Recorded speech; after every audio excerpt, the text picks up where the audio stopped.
اللهم صل على محمد وآل محمد۔ اعوذ باللہ من الشیطان الرجیم، بسم اللہ الرحمن الرحیم۔ عزیزان گرامی، السلام علیکم۔ آپ کا پسندیدہ اور دلچسپ پروگرام ولایت ٹی وی سے پیش خدمت ہے جوابات کا خزانہ، اور ہم آج کے موصول شدہ سوالات کے جواب کے ساتھ آپ کی خدمت میں موجود ہیں۔ آج جو ہمارے پاس سوالات آئے ہیں اس میں ایک پہلا سوال ہے جس کو ہم پڑھ کے سنائے دیتے ہیں، اور اس کے بعد اس کا جواب بیان کر دیں گے۔ سوال یہ ہے کہ کل شیء ہالک الا وجہہ، یہ سورہ قصص کی 88ویں آیت سے لیا گیا ہے، اور کہا جا رہا ہے کہ امام علی علیہ السلام وجہ اللہ ہیں۔ اس کے کیا معنی ہیں؟ یعنی سوال کرنے والا جو ہے اس نے ایک طرف قرآن کی ایک آیت کا ایک ٹکڑا لیا جس میں لفظ وجہ اللہ استعمال ہوا ہے، اور اس وجہ اللہ کے لفظ کو اس نے جا کے ملایا کہ ہم مولا کے لیے وجہ اللہ یا اسد اللہ یا ید اللہ وغیرہ کے الفاظ استعمال کرتے ہیں، تو یہ قرآن میں جو وجہ اللہ آیا ہے اس کے کیا معنی ہیں؟ ٹھیک ہے، سوال اچھا ہے، ہم آپ کو بتاتے ہیں، اور یہ آیت پہلے پوری پڑھ لیں پھر ہم آپ کو بتاتے ہیں کہ صورتحال کیا ہے۔ دیکھیں، یہ سورہ قصص کی آیت 88 ہے۔ اس میں ارشاد رب العزت ہے کہ وَلَا تَدْعُوا مَعَ اللَّهِ إِلَٰهًا آخر، نہ پکارو اللہ کے ساتھ دوسرے اللہ کو، لا الہ الا ہوا، کوئی معبود نہیں ہے سوائے اس کے، کل شیء ہالک الا وجہہ، ہر شے فانی ہے، ہلاک ہونے والی ہے سوائے اس کے چہرے کے، یا الا وجہہ سوائے اس کے چہرے کے۔ لہ الحکم، کائنات میں حکم سوائے اس کے کسی کا نہیں، یعنی حکم اسی کا ہے۔ وَإِلَيْهِ تُرْجَعُونَ، اور تمہاری بازگشت جو ہے وہ اسی کی طرف ہے۔ اب دیکھیے، یہ ہم آپ کو تفصیل سے بتائیں، یہ آیت اکیلی نہیں ہے بلکہ سورہ قصص کی آیت نمبر 85 سے لے کے 88 تک، یعنی 85، 86، 87، 88، 4 آیتیں مسلسل ہیں۔ اور کہیں بھی آپ کسی تفسیر کی کتاب میں جا کے دیکھیں گے تو عموماً مفسرین ان 4 آیتوں کی تفسیر بیک وقت یعنی ملا کے کرتے ہیں۔ اس کی وجہ یہ ہے کہ یہ 4 آیتیں جو ہیں یہ شروع سے آخر تک خطاب ہے پیغمبر اسلام صلی اللہ علیہ وسلم سے، لیکن یہ آخری آیت جہاں یہ کہا جا رہا ہے کہ وَإِلَيْهِ تُرْجَعُونَ، کہ تم سب کو ہماری طرف بازگشت کرنا ہے، بہت سے لوگ ہو گئے، تو اس سے مراد یہ لی جاتی ہے کہ خطاب پیغمبر اسلام سے ہے، لیکن مراد پوری امت ہے، اور سب امت اس میں شامل ہیں۔ خطاب کیا جا رہا ہے رسول اللہ سے، اور بات جو ہے وہ سب سے کی جا رہی۔ تو یہ تو ہم نے آپ کو اس کی جو تسلسل کے اعتبار سے بات تھی وہ بتا دی، اور ہم یہ بھی بتا دیں کہ وہ جو آیت 85 جو شروع ہو رہی ہے، کیونکہ ہم نے کہا کہ پیغمبر اسلام سے خطاب ہے، تو اس کی دلیل کیا ہے؟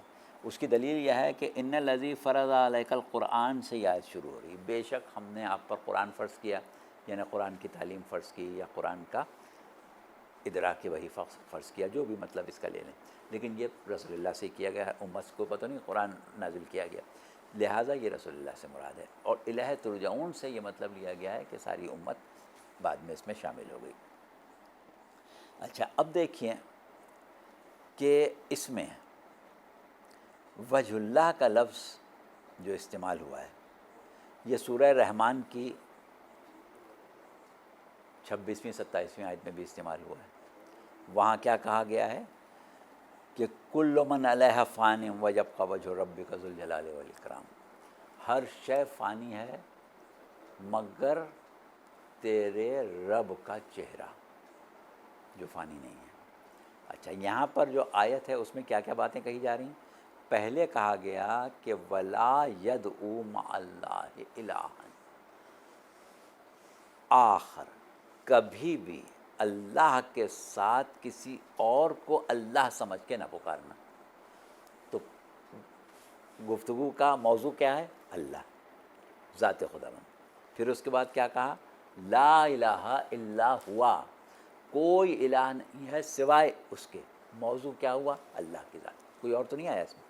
اچھا، پھر کیا کہا کہ کل شیء ہالک الا وجہہ، ہر شے ہلاک ہونے والی ہے سوائے اس کے وجہ کے، جس کو ہم اردو میں چہرہ اور عربی میں وجہ کہتے ہیں، لیکن یہاں پر ہم عربی کا ہی لفظ استعمال کر رہے ہیں وجہ، کیونکہ یہاں لفظ وجہ جو ہے وہ جسمانی چہرے کے بارے میں نہیں۔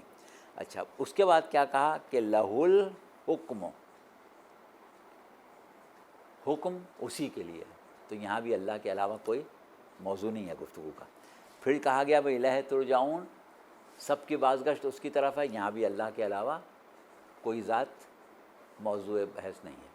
تو جب شروع سے آخر تک ہر جملے میں جو بات کہی جا رہی ہے وہ صرف اور صرف اللہ پر منطبق ہو رہی ہے، تو یہ کیسے ممکن ہے کہ بیچ کا ایک جملہ کل شیء ہالک الا وجہ سے ہم وجہ کے معنی کچھ اور لے لیں، کیونکہ یہ بیچ میں ہے۔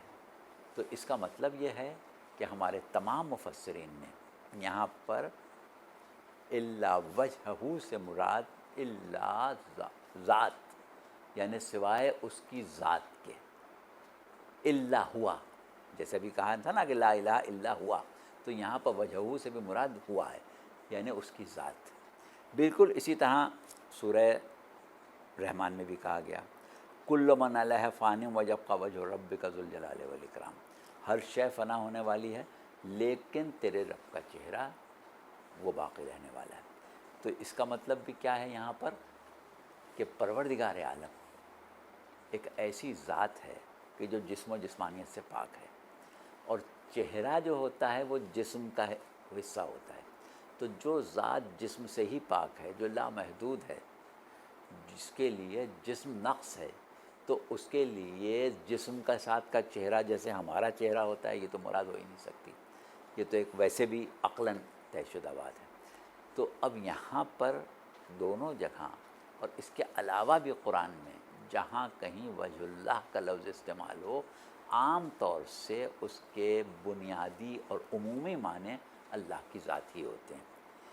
تو جب یہ کہا جا رہا ہے کہ ہر شے فانی ہے اور اللہ کی ذات فانی نہیں ہے، تو اس کا کیا مطلب ہے؟ پہلے یہ سمجھ لیں، پھر اس کے آگے ہم آگے بتائیں گے بات۔ ہالکن، ہلاک ہونے والی یا فنا ہونے، یہاں پر فان کا سورہ یاسین رحمان میں کل من علیہ فان کا، وہاں ہالکن کہا، تو ہالک اور فنا ایک ہی چیز ہے۔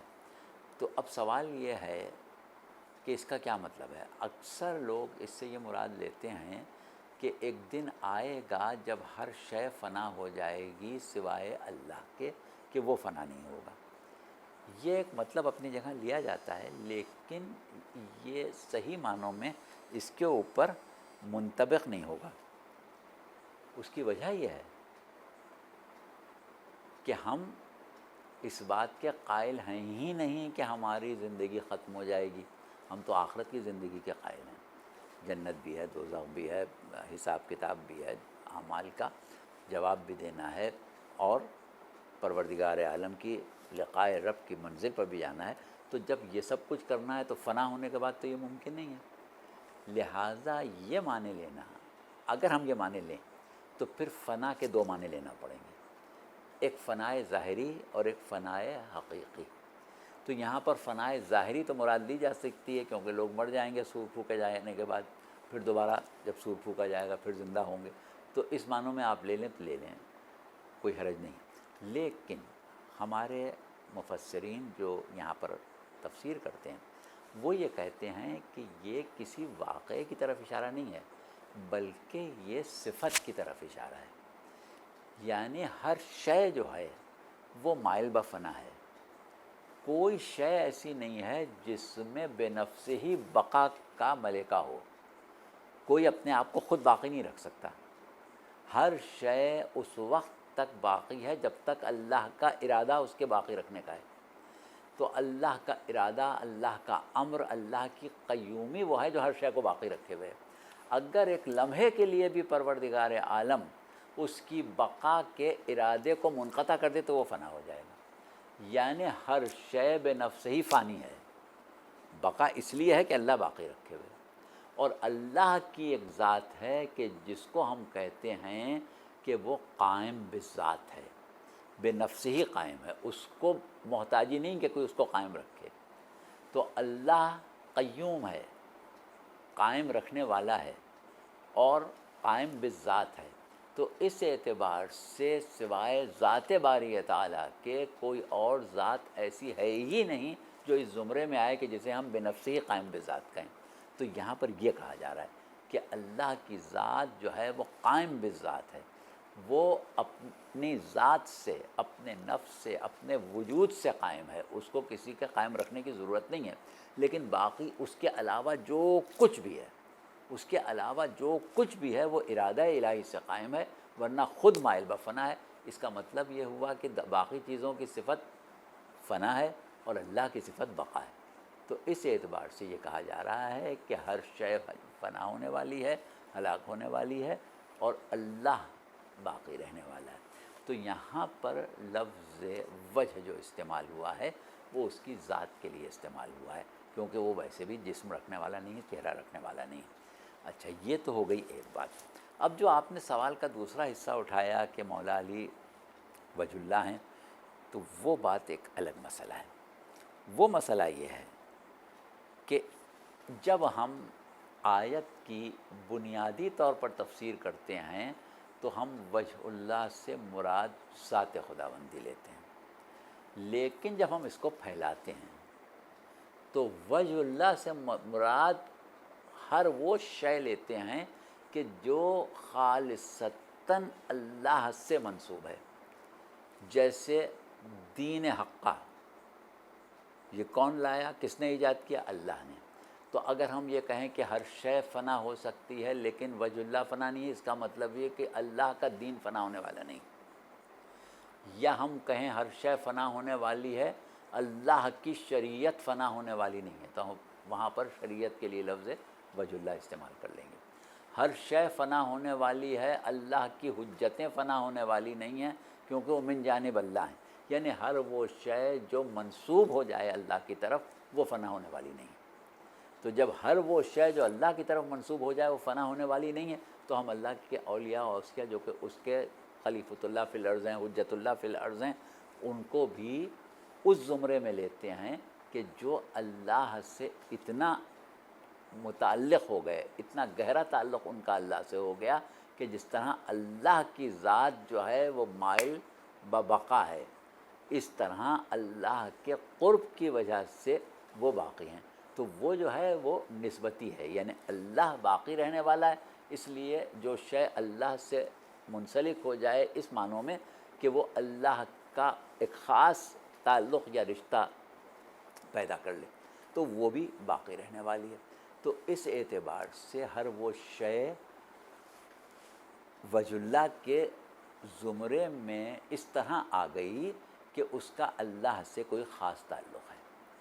اب جب یہ ہم نے بات کر لی کہ اللہ سے خاص تعلق رکھنے والی جو چیزیں ہیں وہ فنا ہونے والی نہیں ہیں، تو اب ہم نے یہ بات تو واضح کر دی کہ اس کا نہ چہرہ ہے نہ جسم ہے، بلکہ اس سے متعلق ہونے کا جب ہم ایک تصور قائم کرتے ہیں. پروردگار عالم نے ایک حدیث قدسی میں ارشاد فرمایا تھا، جس کا اردو ترجمہ یہ ہے. حدیث شروع ہوتی ہے کنتم کنز المخفیہ سے، میں چھپا ہوا خزانہ تھا. اردو ترجمہ یہ ہے کہ میں ایک چھپا ہوا خزانہ تھا. پیغمبر اسلام سے خطاب ہو رہا ہے. جب میں نے چاہا کہ پہچانا جاؤں تو اے رسول میں نے آپ کو خلق کیا. یعنی پیغمبر اسلام ایک ایسا وجود ہیں کہ جس وجود کے ذریعے سے اللہ پہچان لیا جائے. تو ظاہر ہے کہ ان کا ایک خاص تعلق اللہ سے ہو گیا. اچھا، چہرے کا لفظ ہم جب استعمال کرتے ہیں، وجہ کا لفظ، تو چہرے کی ایک خوبی یہ ہوتی ہے کہ وہ شناخت کرتا ہے انسان کو. جس کی شناخت کرنا ہے، جس کو پہچاننا ہے، تو ہم اس کا چہرہ دیکھ کے اس کو پہچانتے ہیں. اس اعتبار سے وہ وجود جو اللہ کی معرفت کا ذریعہ بن جائے اس کو بھی وجہ اللہ کہتے ہیں. یہ وہ دوسرے زمرے میں آئے گا، پہلے زمرے میں نہیں. پہلے میں تو اللہ کی ذات آ رہی. دوسرے زمرے میں ہر وہ شے جو اللہ سے متعلق ہے، خاص اللہ سے تعلق ہوتی ہے. تو جو شے اللہ کی معرفت کا ذریعہ ہے، جس کے بغیر اللہ پہچانا ہی نہ جائے، یعنی اگر رسول کو نہیں پیدا کرتے تو اللہ نہیں پہچانا جاتا. تو اس اعتبار سے رسول بھی وجہ اللہ ہو گئے. اب ایک ایسی ذات کے جو نفس رسول ہے، ایسی ذات کے جو گواہ نبوت رسول ہے، ایسی ذات جو حجت اللہ فی الارض بھی ہے، اور ایسی ذات کے جو ان تمام حجتان خدا کا کہ جنہیں قیامت تک باقی رہنا ہے، سردار بھی ہے، سرخیل بھی ہے. تو وہ ذات مولا امیر المومنین علیہ السلام کی ہے. تو اس اعتبار سے ہم آپ کو وجہ اللہ کا لفظ استعمال کرتے ہیں.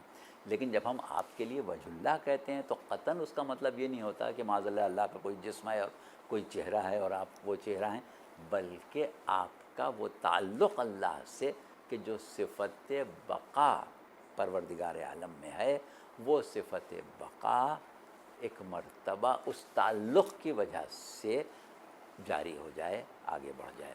اور پھر آپ کی ذات وہ ذات ہے کہ جو ولایت الہیہ کا ایک خاص مرکز ہیں. پروردگار عالم نے اپنے آپ کو کیا کہا ہے؟ اللہ ولی الذین آمنوا یخرجہم من الظلمات الی النور. اللہ صاحبان ایمان کا ولی ہے جو ان کو ظلمتوں سے نکال کے نور کی طرف لاتا ہے. اور رسول اللہ کے لیے کیا کہا کہ النبی اولی بالمؤمنین من انفسہم. رسول جو ہیں وہ بھی مومنوں کے ولی ہیں. اور پھر یہ کہا کہ انما ولیکم اللہ ورسولہ والذین آمنوا الذین یقیمون الصلاۃ ویؤتون الزکاۃ وہم راکعون. کہ تمہارا ولی تو کوئی بھی نہیں ہے، ایک اللہ ہے، ایک رسول ہے، اور ایک وہ جو حالت رکوع میں زکوٰۃ ادا کرے. تو یہاں حالت رکوع میں زکوٰۃ ادا کرنے والے پر کوئی اختلاف نہیں ہے کہ وہ اشارہ امیر المومنین علیہ السلام کی طرف ہے. تو جب ولایت الہیہ سے تسلسل قائم ہو گیا تو وہ ایک ایسی صفت ہو گئی کہ معرفت پروردگار عالم اور فیوض ہدایت الہیہ اس ذریعے سے عالم انسانیت کو پہنچ رہے ہیں. اس لیے ہم اس کو وجہ اللہ کہہ رہے ہیں. تو یہاں وجہ اللہ مولا کا کہنا یہ ایک الگ مسئلہ ہے، اور اس کی جو تعویل ہے وہ یہ ہے جو ہم نے بیان کر دی. اور اس آیت میں جو آپ نے پڑھی ہے، اس میں وجہ اللہ سے مراد خود اللہ کی ذات ہے. تو بہرحال یہ سوال کا جواب ہم نے آپ کو دے دیا ہے. اب اگر کوئی اور سوال ہمارے سامنے آتا ہے تو ہم اس کا انشاءاللہ جواب دیتے ہیں. اچھا، تو ایک سوال اور ہمارے سامنے آ گیا. وہ سوال یہ ہے کہ ہمیں معلوم ہے کہ پوری دنیا میں کچھ ایسے افراد پائے جاتے ہیں جو مسلمان یا شیعہ نہیں ہیں، لیکن وہ اچھے اور نیک کردار انسان ہیں. غیر مسلمین نے، اب یہ انہوں نے بہت لکھنا چاہا ہے لیکن بھت لکھا ہے، دو چشمی ہے سے لکھا ہے. یہ یاد رکھیں کہ دو چشمی ہے اس وقت استعمال ہوتی ہے کہ جب اس سے پہلے والا حرف جو ہے وہ ملا کے پڑھا جائے، بھا ٹھا کھا، وہاں پڑھی جاتی ہے. لیکن جہاں الگ لکھنا ہو وہاں پر ہائے حوض لکھی جاتی ہے. بہت سی لکھنا ہے تو بے ہائے حوض اور تے لکھنا ہوگا، بے دو چشمی ہے نہیں لکھنا ہوگا. بہرحال انہوں نے دو چشمی ہے لکھا، اس لیے ہم اس کو بھت پڑھیں گے. نئی نئی چیزیں ایجاد کی ہیں، تو کیا اس صورت میں صرف اس دلیل کی بنا پر کہ وہ مسلمان نہیں ہیں ہم انہیں جہنم اور عذاب الہی کا مستحق جانیں؟ ٹھیک ہے، سوال آپ نے سن لیا، اور یہ سوال کوئی نیا نہیں ہے، یہ 20ویں دفعہ لوگوں نے اٹھایا ہے، اور اس بنیاد پر اٹھایا ہے کہ عذاب الہی اور جنت کی نعمتیں، دوزخ اور جنت، اس کے علاوہ کوئی صورت ہے ہی نہیں. تو پہلے تو اس کو ذہن سے نکال دیں. اس کی تفصیل میں ہم بعد میں جائیں گے. پہلے یہ سمجھ لیں کہ مذہب، دین ایک حق ہے جو اللہ کی طرف سے ہے، اور اللہ نے خاص طور سے یہ کہہ دیا ہے کہ ان الدین عند اللہ الاسلام. اللہ کے نزدیک جو دین ہے وہ صرف اسلام ہے، اس کے علاوہ کوئی دین نہیں ہے. اچھا، ایک بات اور سمجھ لیں، وہ یہ ہے کہ جتنے بھی انبیاء پروردگار عالم نے بھیجے، ان میں سے کوئی نبی ایسا نہیں ہے جو دین اسلام کے علاوہ کوئی دین لے کے آیا ہو. حضرت آدم سے لے کے جناب عیسیٰ تک ہر نبی اسلام ہی لایا، دین اسلام ہی لایا. شریعتیں 4 انبیاء کے پیغمبر اسلام سے پہلے صاحب شریعت ہونے کی وجہ سے تبدیل ہوئی ہیں، لیکن 1,24,000 انبیاء یا 1,23,999 پیغمبر اسلام کو نکال کے جو ہیں وہ سب ایک ہی دین لائے ہیں، اور صرف 4 شریعتیں آئی ہیں، باقی سب ایک ہی چیز ہے. تو جو تبدیل ہوئی چیز، وہ شریعت تبدیل ہوئی ہے، وہ بھی 1,24,000 انبیاء میں صرف 4 مرتبہ تبدیل ہوئی. تو اس اعتبار سے شروع سے آخر تک تبلیغات پروردگار عالم جو ہیں وہ ایک ہی ہیں. دوسری طرف پروردگار عالم نے یہ اعلان کر دیا ہے کہ فَأَقِمْ وَجْهَكَ لِلدِّينِ حَنِيفًا فِطْرَةَ اللَّهِ الَّتِي فَطَرَ النَّاسَ عَلَيْهَا. اے حبیب، آپ اپنی تمام تر توجہ اس دین حنیف، سیدھے دین کی طرف رکھیں، کیونکہ یہ وہ فطرت ہے جس پر ہم نے انسانوں کو خلق کیا. تو پہلے دن سے لے کے قیامت تک جتنے انسان خلق ہوں گے وہ اسلامی فطرت پر ہی خلق ہوں گے، فطرت اسلامی پر خلق ہوں گے، کسی اور فطرت پر خلق نہیں ہونے والے. پھر حدیث رسول بھی ہے کہ ہر پیدا ہونے والا بچہ جو ہے وہ دین اسلام پر ہی پیدا ہوتا ہے. بعد میں اس کو دنیا والے اپنے مذاہب، اپنے ادیان، اپنے نظریات وغیرہ سے مملو کر دیتے ہیں. تو اس اعتبار سے ہر پیدا ہونے والا مسلمان ہی پیدا ہوتا ہے. اب یہ جو آپ نے کہا کہ اچھا کردار جو ہے وہ فطرت انسانی سے متعلق ہے، نہ کہ کسی مذہب سے. یعنی سچ بولنا، دوسروں کے ساتھ نیکی کرنا، کسی کے ساتھ زیادتی نہ کرنا، کسی کو دھوکہ نہ دینا، کسی قسم کی کوئی غیر انسانی حرکت نہ کرنا، یہ ہے اخلاق. اور اس میں کوئی دین اسلام اور دوسرا دین فرق نہیں رکھتا. یہ دین انسانیت ہے، یہ ہر ایک کے اندر ہے. کوئی بھی جھوٹ کو اچھا نہیں کہتا، کوئی بھی ملاوٹ کو اچھا نہیں کہتا، کوئی بھی دھوکے کو اچھا نہیں کہتا، اور کوئی بھی سچ کو برا نہیں کہتا، کوئی بھی رحم دلی کو برا نہیں کہتا، کوئی بھی مروت کو، محبت کو برا نہیں کہتا، سب اسی کو اچھا کہتے ہیں. لہٰذا اخلاق کا جہاں تک تعلق ہے وہ تو انسانی تقاضا ہے. مذہب میں ہے یہ ایک الگ مسئلہ ہے کہ اسلام نے بھی اخلاق سکھایا ہے. پیغمبر اسلام مبعوث ہوئے ہیں مکارم اخلاق کی عمارت کو پائے تکمیل تک پہنچانے کے لیے، لیکن اخلاق کا اچھا ہونا یہ ایک فطری بات ہے. اب ایک شخص اپنی فطرت پر اگر قائم ہے تو کوئی اللہ پر احسان تو نہیں کر رہا ہے. اچھے اخلاق رکھتا ہے تو اللہ نے پیدا ہی اس کو اچھے اخلاق پر کیا ہے. اس نے کون سا اللہ پر احسان کیا؟ اللہ نے احسان کیا ہے کہ اس کو اچھا اخلاق دے کے پیدا کیا، اس کو اچھائی اور برائی کی تمیز دے کے پیدا کیا ہے. وَالنَّفْسٍ وَمَا سَوَّاهَا فَأَلْهَمَهَا فُجُورَهَا وَتَقْوَاهَا. نفس کی قسم اور اس کو سجانے والے کی قسم کہ ہم نے اسے ہر اچھائی اور برائی کا الہام کر دیا. تو اچھائی کو اچھائی سمجھنا، برائی کو برائی سمجھنا، یہ اللہ کا احسان ہے، نہ کہ بندے کا احسان ہے کہ وہ اللہ پر احسان کر رہا ہے اور اس کو جزا چاہیے. تو یہ تو کوئی جزا مانگنے کا بات ہی نہیں ہے. اچھا اخلاق تو اللہ نے دیا ہے، وہ اپنی انسانیت پر قائم ہے، یہ اس کی خوش نصیبی ہے. اگر وہ بد اخلاق ہوتا تو اس کی سزا ملتی ہے اس کو. خوش اخلاق ہونے کی میں اس کی کون سی خوبی ہے جو اس کو اس کی جزا ملے؟ پہلی چیز. دوسری چیز ایک یہ ہے کہ اللہ کے دین کو تشریعی طور پر قبول کرنا، تکوینی طور پر سب نے قبول کر لیا ہے.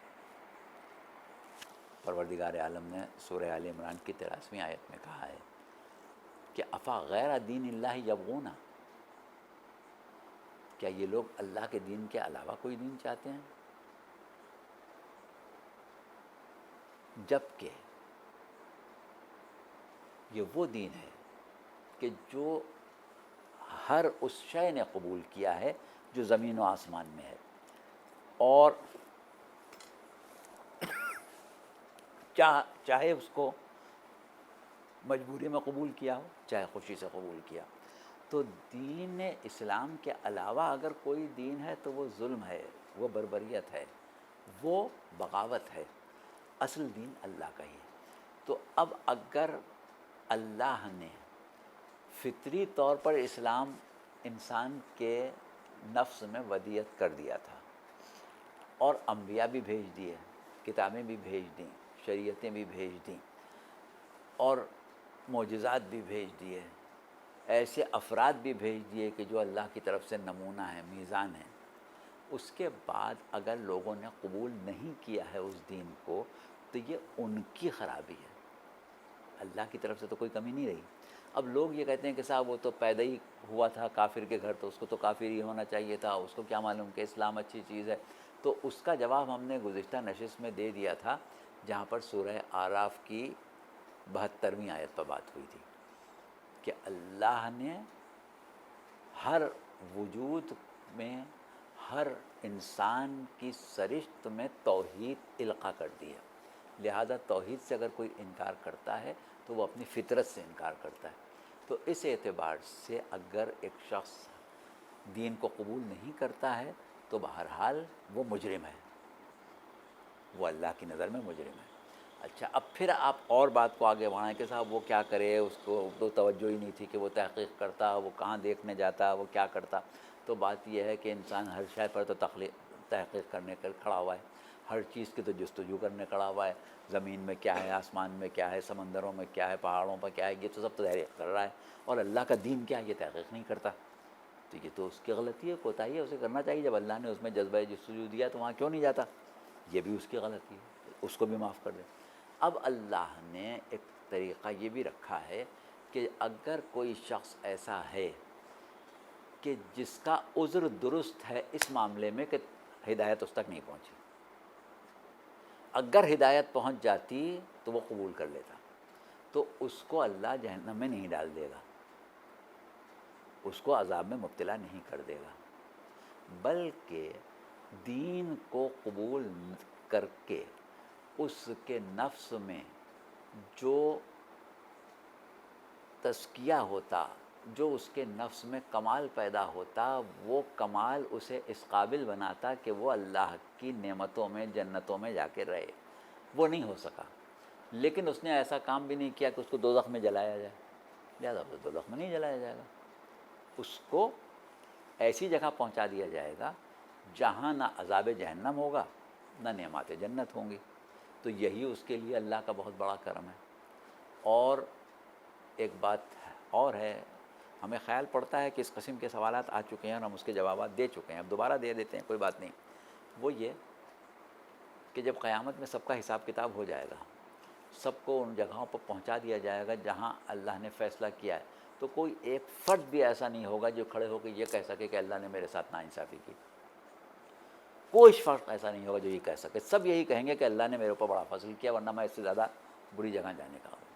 لہٰذا آپ کو جو یہ فکر لاحق ہو گئی کہ وہ جہنم میں چلے جائیں گے، یہ کیا ہوگا، تو آپ کو ان کی فکر کرنے کی ضرورت نہیں ہے۔ وہ اللہ کی مخلوق ہیں، ان کی فکر اللہ کو آپ سے زیادہ ہے، تو آپ ان کی فکر نہ کریں کہ وہ کیوں جنت میں نہیں جائیں گے، وہ کیوں جہنم میں جائیں گے، وہ کیوں عذاب برداشت کریں گے۔ ان کی فکر، ان سے محبت اللہ کو زیادہ ہے۔ لہٰذا یہ ہم نے بہت واضح طور پر آپ کو سمجھا دیا۔ اب اس سوال میں کوئی اور ایسا نقطہ نہیں ہے کہ جس کو سمجھایا جائے۔ اچھا دیکھیے، ایک سوال اور ہمارے سامنے آ گیا ہے، اور وہ یہ ہے کہ دین کیوں مکمل صورت میں اور دفعتاً نہیں بھیجا گیا، اور اس کے تدریجی صورت میں ارسال کرنے کی کیا ضرورت تھی؟ اچھا دیکھیے، پہلا تو ہم یہ بتا دیں کہ یہ آپ کی غلط فہمی ہے کہ دین مکمل طور پر نہیں بھیجا گیا۔ دین مکمل ہی بھیجا گیا، اور ہر نبی اسلام لے کے آیا۔ اب یہ جو ہم کہتے ہیں کہ آج دین کامل ہوا، یا دین تکمیل کے مراحل سے گزرتا رہا، وہ دراصل دین کی تعلیمات ہیں۔ جب پہلے دن پیغمبر اسلام صلی اللہ علیہ وآلہ وسلم اسلام کی تعلیم دینے کے لیے کھڑے ہوئے ان لوگوں کو کہ جن کی نسلیں بت پرستی کرتی چلی آ رہی تھیں، ان کو کہ جو بالکل حیوانی زندگی گزار رہے تھے، ان لوگوں کو کہ جو نہ اخلاقی تعلیم سے آگاہ تھے، نہ ہی ان کے اندر یہ شعور تھا کہ وہ پروردگار عالم کی توحید کو اس طرح سمجھ سکیں جیسے اسلام سمجھا رہا ہے، وہ نبوت کو اس طرح سمجھ سکیں جیسے اسلام سمجھا رہا ہے، وہ حیات بعد از موت کا یقین کر سکیں۔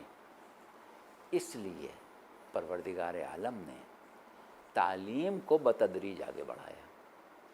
یعنی ایسا نہیں ہے کہ پیغمبر اسلام جب مبعوث ہوئے تو اسلام کے کمال سے واقف نہیں تھے، یا ان کی حجتیں کمال سے واقف نہیں تھیں۔ جب سکھایا جانے لگا تو جس میں جتنی صلاحیت تھی اتنا اس کو جلدی سے سکھانا شروع کر دیا گیا۔ اب قولوا لا الہ الا اللہ سے شروع ہوا کہ کہو کوئی معبود نہیں ہے سوائے ایک خدائے وحدہ لا شریک کے۔ اس وقت یہ کہنا ہی بڑا گراں تھا جب 360 خداؤں کو لوگ مان رہے تھے۔ اب وہ لوگ جو 360 خداؤں کو مان رہے ہوں، اپنے ہاتھ کے بنائے ہوئے بتوں کو مان رہے ہوں، جو لڑکیوں کو زندہ دفن کر رہے ہوں، جو ایک گھاٹ سے اونٹ کے پانی پینے پر نسلیں لڑ رہی ہوں، ہزاروں لوگ مارے جا رہے ہوں، یعنی ان میں انسانیت ہو ہی نہیں۔ ان کو جب ہم دین کا درس دینا شروع کریں گے تو ایک دم سے تو ان کو تمام اسرار و رموز الہیات و توحید نہیں سمجھ میں آئیں گے۔ اس لیے ضرورت اس بات کی ہوئی کہ پہلے توحید کی بنیاد سمجھائی گئی، اور ان کے اذہان سے سب سے پہلے لا الہ کا کے ذریعے صفائی کی گئی۔ دیکھیے لا الہ کا کیا مطلب ہے؟ کوئی اللہ نہیں۔ لوگ اس کا مطلب یہ لیتے ہیں کہ جیسے اس زمانے میں جن بتوں کو وہ پوج رہے تھے، لات، منات، حبل، عزیٰ، ان سے انکار کیا۔ ایسی بات نہیں ہے، ایسا ہوتا تو آج کلمہ لا الہ الا اللہ ہی نہیں ہوتا، آج کچھ اور ہوتا۔ بات یہ نہیں ہے، ہم ہر شے کا کچھ نہ کچھ تصور کرتے ہیں۔ ہمارے سامنے جس چیز کا بھی ذکر آتا ہے، جس چیز کی بھی ہمیں بات کرنا ہوتی ہے، اس کا ایک تصور ذہن میں آتا ہے۔ لہٰذا یہ ضروری ہے کہ جب ہم لفظ الہ استعمال کریں، اللہ کا لفظ استعمال کریں، تو کوئی تصور ذہن میں آئے۔ جب بھی ہم کہتے ہیں اللہ تو ہمارے ذہن میں کوئی تصور آتا ہے، اور وہ تصور جو ہے وہ اللہ نہیں ہے۔ مولا نے فرمایا کہ جو کچھ تم سوچتے ہو اللہ اس کے علاوہ ہے۔ یا امام صادق علیہ السلام کا قول ہے کہ تمہارا دقیق سے دقیق تصور بھی اللہ نہیں ہو سکتا، کیونکہ تمہارا تصور جو ہے وہ تمہارے ذہن کی پیداوار ہوتی ہے، اور اللہ جو ہے وہ تمہارے ذہن کا خالق ہے۔ تو اس اعتبار سے سب سے پہلے ہمیں اپنے ذہن کو صاف کرنا پڑتا ہے کہ ہر وہ تصور جو اللہ کا ہمارے ذہن میں آ رہا ہے وہ اللہ نہیں ہے۔ پھر کون ہے اللہ؟ جس کا تعارف محمد کرا رہے ہیں۔ اب جب یہاں تک ہم پہنچ گئے تو محمد کے پاس جا کے پوچھتے ہیں اللہ کیا ہے، اس کی صفات کیا ہیں، اس کے کمالات کیا ہیں۔ اس طرح سے ہمارا دین کی تعلیم کا جو مرحلہ ہے وہ آہستہ آہستہ بڑھتا چلا جاتا ہے۔ اللہ کے علم میں قرآن ہمیشہ سے تھا۔ پیغمبر اسلام اس وقت نبی تھے جب آدم پانی اور مٹی میں تھے، تو ظاہر ہے کہ قرآن کا بھی علم رکھتے تھے۔ الرحمن علم القرآن خلق الانسان علمہ البیان، کہ رحمان نے قرآن کی تعلیم دی، انسان کو خلق کیا، اسے بولنے کی صلاحیت عطا کی۔ تو یہ سب بولنے کی صلاحیت تخلیق بات کی بات ہے، تعلیم قرآن پہلے دے دی تھی۔ تو اللہ نے تو پورے قرآن کی تعلیم رسول کو دے دی ہے۔ رسول کی گواہی کی بات آئی تو کہا کہ قل کفی باللہ شہیدا بینی و بینکم ومن عندہ علم الکتاب، اے رسول آپ کہہ دیجئے کہ آپ کی نبوت کی گواہی کے لیے ایک اللہ کافی ہے اور ایک جو علم کتاب رکھتا ہے۔ تو جو علم کتاب رکھتا ہے اس کو تو شروع سے آخر تک پورے علم ہے نا کتاب کا۔ تو اللہ نے پورا علم بھیج دیا، لیکن جن کو معلمین کتاب بنایا، معلمین کتاب حکمت بنایا، وہ انسان کو ایک دم سے سارا علم نہیں سکھا سکتے تھے، رفتہ رفتہ سکھاتے تھے. اس لیے اللہ نے قرآن کی آیتوں کو وقتاً فوقتاً 22 سال میں 23 سال میں نازل کیا. لیکن اس کا مطلب یہ نہیں کہ علم رسول میں نہیں تھی، علم الہی میں نہیں تھا. علم رسول میں تھا، علم الہی میں تھا. لوگوں کو سمجھانے کے لیے وقت، موقع اور محل کے اعتبار سے آیت نازل ہوئی تو ہمارے پاس اس آیت کے مفہوم کو سمجھنے کا موقع فراہم ہو گیا. اگر سارا قرآن ایک دم سے نازل ہو جاتا تو ہر آیت کے شان نزول کے ذریعے جو ہم قرآن کی آیتوں کو سمجھ لیتے ہیں کہ کس وقت یہ آیت نازل ہوئی تھی، تو اس سے کون مراد تھا، کیا مقصد تھا، کہ کس بات کی تنبیہ پروردگار عالم کر رہا تھا، کس بات کا حکم دے رہا تھا، کس بات سے آگاہ کر رہا تھا. تو یہ چیزیں جو ہیں وہ سمجھنے کے لیے پروردگار عالم نے قرآن کو آہستہ آہستہ نازل کیا. تعلیم آہستہ آہستہ پہلے درجے سے دوسرے میں، دوسرے سے تیسرے میں، تیسرے سے چوتھے میں پہنچی. اور یہ فطری بات ہے. ممکن ہی نہیں ہے کہ آپ کسی کو، بچے کو پہلے دن پی ایچ ڈی کرا دیں، پہلے دن اس کو ڈاکٹر بنا دیں. تعلیم جو ہے ڈاکٹری کی وہ مکمل موجود ہے، لیکن جب بچے کو تعلیم دیں گے تو کے جی سے شروع کر کے ڈاکٹری تک لے جائیں گے. یہ نہیں ہوگا کہ پہلے دن ڈاکٹر بنا دیں. تو یہ ایک فطری بات ہے. پروردگار عالم نے اس لیے بتدریج دین کو سکھایا ہے. یہ نہیں ہے کہ دین پہلے علم الہی میں نامکمل تھا، یا علم رسول میں نامکمل تھا، یا علم اوصیاء رسول میں نامکمل تھا. بلکہ جب پوچھنے والا پوچھتا تھا تو آپ بتاتے تھے. پروردگار عالم نے ایسے لوگ دنیا میں بھیج دیے تھے کہ جن کے پاس مکمل اسلام موجود تھا، شروع سے آخر تک مکمل دین موجود تھا، مکمل علم موجود تھا. اور وہ کہتے تھے کہ وہ مجھ سے پوچھو، مجھ سے پوچھو، مجھ سے پوچھو. لوگ پوچھتے نہیں تھے، پوچھتے تو وہ سب بتا دیتے. تو اس اعتبار سے یہ سوال ذہن میں نکال دیں کہ دین پہلے ناقص تھا، بعد میں کامل ہوا. دین ہمیشہ سے کامل تھا. تعلیم جو ہے وہ درجہ بدرجہ ہی دی جاتی ہے، فطرت یہی ہے، لہذا درجہ بدرجہ دی گئی. تو یہ سوال جو ہے اس کا بھی جواب ہو گیا. اب میرے خیال سے ہمارے پروگرام کا وقت جو ہے وہ شاید ختم ہونے والا ہے، لہٰذا ہم آپ سے اجازت چاہیں گے، اور اس وعدے کے ساتھ کہ اللہ نے زندگی دی اور اللہ آپ کو بھی سلامت رکھے، تو انشاءاللہ اگلے پروگرام میں ہم پھر آپ کی خدمت میں حاضر ہوں گے. اور آج کی حد تک جتنے سوالات ہمارے پاس آئے تھے ان کے جوابات ہم نے آپ کو دے دیے ہیں. اب ہم اجازت چاہیں گے اس پروگرام کو ختم کرنے کی، لہٰذا آپ ہمیں اجازت دیں. خدا حافظ، فی امان اللہ.